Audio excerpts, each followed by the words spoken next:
Digital दुनिया का दिल कहाँ धड़कता है? सोचिए, आपने फोन में नेटफ्लिक्स खोला, प्ले दबाया, वीडियो चल पड़ा, व्हाट्सएप पर मैसेज भेजा और सामने वाले तक सेकंड के 100वें हिस्से में पहुंच गया। यूपीआई पेमेंट किया, क्विकली मैसेज आया, सक्सेसफुल। आपको लगता है ये सब फोन कर रहा है? नहीं भाई, जादू आपके फोन में नहीं है। एक ऐसी इमारत में होता है जहां पे हजारों कंप्यूटर बिना सांस लिए 24/7 काम करते हैं, और इसी इमारत को कहते हैं डेटा सेंटर। तो आज की वीडियो उन लोगों के लिए जिन्होंने ये शब्द तो सुना होगा पर समझ नहीं पाए होंगे कि डेटा सेंटर होता क्या है, कैसे बनता है, कौन कौन कमाता है, भारत में कौन कौन से खिलाड़ी हैं और इन्वेस्टमेंट करते समय किन चीज़ों का ध्यान रखना चाहिए। तो आज बिल्कुल बच्चों की तरह समझाऊंगा, स्टेप बाय स्टेप। चलिए शुरू करते हैं बेसिक से। लेकिन पहली बार आए तो चैनल को सब्सक्राइब करके बेल आइकॉन हिट कर लीजिएगा और YouTube मेंबरशिप जरूर ज्वाइन कर ले कि मैं एज अ ट्रेडर इन्वेस्टर जो stock market, commodity market, crypto market में जो ट्रेडिंग इन्वेस्टिंग के पॉइंट ऑफ व्यू से जो भी ऐसी इंफॉर्मेशन जो सोशल मीडिया पे नॉर्मल अवेलेबल नहीं होती है, जो मेरा थॉट प्रोसेस है, वो सब चीज़ें वहाँ बहुत ही कम पैसे में शेयर करता हूँ जिससे कि आपको उसका फ़ायदा मिल सके। तो डेटा सेंटर है क्या? तो आपके शहर में ऐसे सोचिए कि एक बहुत बड़ी लाइब्रेरी है, लेकिन इसमें किताबें नहीं है, डिजिटल बुक्स है। आपकी फ़ोटोज़, आपकी वीडियो, आपका व्हाट्सएप बैकअप, आपका बैंक बैलेंस, नेटफ्लिक्स की मूवीज़, यूट्यूब की वीडियो, करोड़ का कंपनियों का डेटा इस लाइब्रेरी के अंदर रखे जाते हैं, हज़ारों सुपर कंप्यूटर में, जिन्हें हम सर्वर कहते हैं। आपने क्या किया? नेटफ्लिक्स पे प्ले दबाया, आपकी रिक्वेस्ट सीधे इस डिजिटल लाइब्रेरी में जाती है और वहीं से वीडियो आपके फ़ोन पर आता है। आपने यूपीआई पेमेंट किया, सर्वर देखता है, बैलेंस अप्रूव करता है और सक्सेस दिखा देता है। सीधी भाषा में मतलब हुआ data centre equal to digital दुनिया का दिल, जो धक धक धक धक धड़कता है। और अगर ये दिल 1 मिनट के लिए भी रुक जाए तो व्हाट्सएप बंद, यूपीआई बंद, बैंकिंग बंद, एयरलाइंस बंद, ट्रेडिंग बंद, पूरी डिजिटल इकोनॉमी रुक जाएगी। इसलिए डेटा सेंटर ऐसे बनाए जाते हैं कि ये कभी भी बंद ना हो। और अभी कुछ दिन पहले ऐसा हुआ था, कुछ ही दिन पहले। कमेंट में बताइए तो मजा आ जाएगा। तो देखिए, डेटा सेंटर बनाना घर बनाना नहीं है, ये एक नॉन स्टॉप मशीन फैक्ट्री बनाना है, जिसमें हमें चाहिए जमीन प्लस इमारत, और वो भी बहुत बड़ी इमारत जो भूकंप, आग, बाढ़ सबसे सुरक्षित हो। अंदर लंबे लंबे सर्वर रैक्स, नीचे में होना चाहिए हॉलो रेज्ड फ्लोर, ताकि वायर प्लस हवा सर्कुलेट हो। हवा सर्कुलेट बहुत ज़रूरी है। फिर आता है बिजली का खर्चा, high voltage grid, UPS battery, digital generator. Light गई, यूपीएस पकड़ा, यूपीएस थका, जनरेटर चालू। बिजली के बिना डेटा सेंटर सेकंड के 100वें हिस्से पे भी नहीं चल सकता है। और कूलिंग तो बहुत क्रिटिकल है, सर्वर इतना गर्म होता है कि लोहा पिघल जाए, इसलिए कूलिंग सिस्टम होते हैं, CRAC, CRAH unit, cold aisle, hot aisle, water cooling, liquid cooling. और कूलिंग का बिल सैलरी से बड़ा होता है। फिर आता है networking, ultra fast fibre, router, switches, firewall, कई ISP, ताकि एक बंद हो तो दूसरा।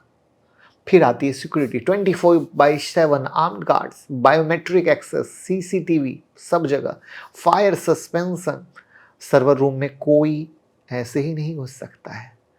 उसके बाद आती है टीयर रेटिंग, टीयर 1 सबसे basic, tier 3 high reliability, tier 4 zero down time design, सबसे महंगा। अब इसमें फॉर्मूला क्या है? जितनी ज़्यादा बिजली, जितनी ज़्यादा कूलिंग, जितनी ज़्यादा फाइबर, उतना बिग डेटा सेंटर। आई बात समझ में? इसलिए बिजली, कूलिंग इनके लिए बहुत ज़रूरी है। तो इसके बाद अब आता है कि चलो ये इंफ्रा तो खड़ा कर लिया, तो डेटा सेंटर पैसा कैसे कमाता है? तो डेटा सेंटर जो है ना, एक हाईटेक मकान है और इस मकान को कई तरीके से किराए पर दिया जाता है। पहला है को लोकेशन, यानी कमरा किराए पे दे दिया। कंपनी आती है, अपने सर्वर रखती है और हर महीने पैसा देती है, यानी जगह का, रेंट का, बिजली का, कूलिंग का, सिक्योरिटी का। इसका मतलब क्या? स्टेबल और प्रिडिक्टेबल इनकम हो गया, जो आता ही रहेगा और बंद नहीं होगा। करेक्ट? क्योंकि ये धंधा ही ऐसा कि किसी ने एक बार खोल दिया तो दोबारा बंद करके कोई दूसरा नहीं आएगा। दूसरा, क्लाउड सब्सक्रिप्शन, जैसे नेटफ्लिक्स सब्सक्रिप्शन, थोड़ा थोड़ा देकर एंटरटेनमेंट, राइट? तो डेटा सेंटर क्या हुआ? थोड़ा थोड़ा पैसा लेकर कंप्यूटिंग पावर और स्टोरेज बेचते हैं, AWS, गूगल क्लाउड, इसी मॉडल पे चलते हैं। तो ये हो गई रेकरिंग इनकम, सबसे अच्छा पैसा। तीसरा है VIP कमरे, private data centre, bank, SEBI, सरकार, एक्सचेंज, इनको दूसरों से अलग प्राइवेट रूम चाहिए। हाई सिक्योरिटी, हाई पेमेंट, यहाँ से होती है मोटी कमाई। जैसे 5 स्टार होटल में महंगा, हॉस्पिटल में महंगे रूम, राइट, वैसे ही।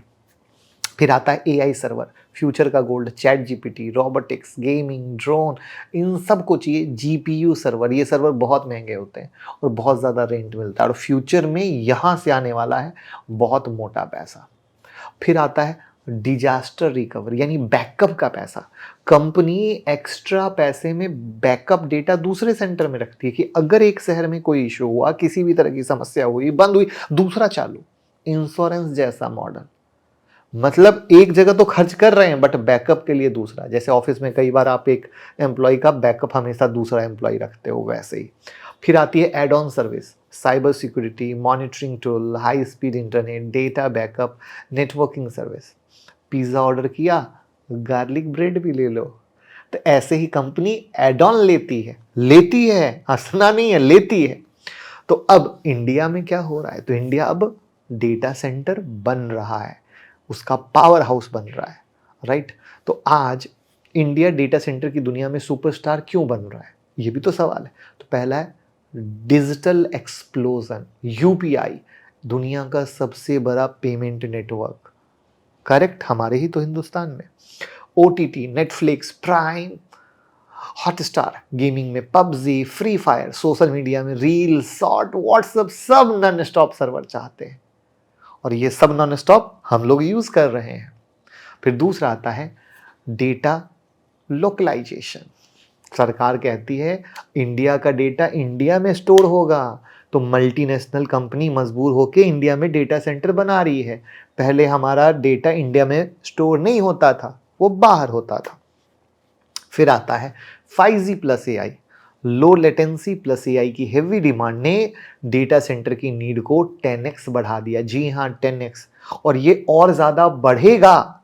फिर आता है state incentive, UP, Tamil Nadu, Maharashtra, Telangana, सब कह रहे हैं आओ जमीन देंगे, सब्सिडी देंगे, हमारे यहाँ डेटा सेंटर लगाओ, राइट।